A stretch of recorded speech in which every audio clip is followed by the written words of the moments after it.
Have you ever wondered why we handle money the way we do?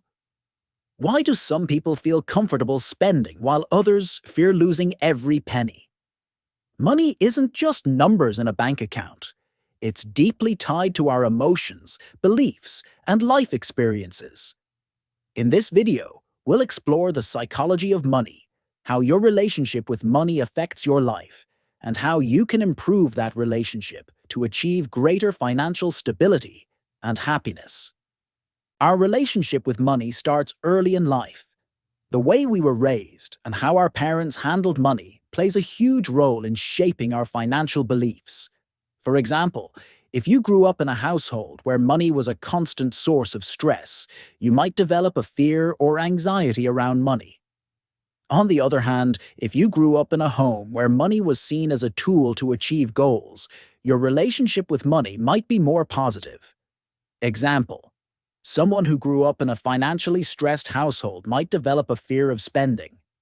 Someone who grew up in a financially stable home might be more open to investing and taking risks. These financial beliefs stay with us as we grow older and influence our daily financial decisions, from spending to saving and investing.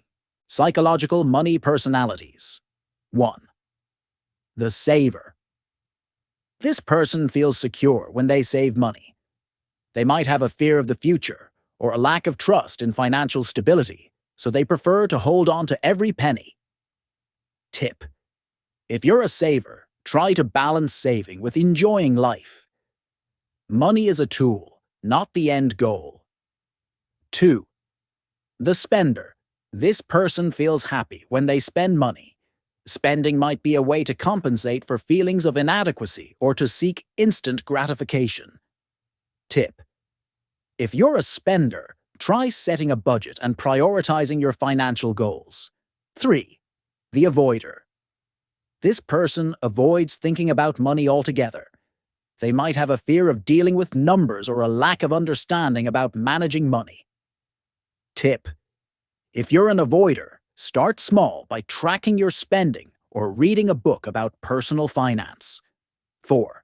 The investor. This person focuses on long-term financial growth. They might have confidence in their ability to generate returns through investing. Tip: if you're an investor, make sure to diversify your investments and avoid taking unnecessary risks. To improve your relationship with money, follow these steps. Understand your money beliefs. Ask yourself, what beliefs do I have about money? Are they positive or negative? Set clear financial goals. Define what you want to achieve, whether it's buying a house, saving for retirement, or traveling. Educate yourself about money management.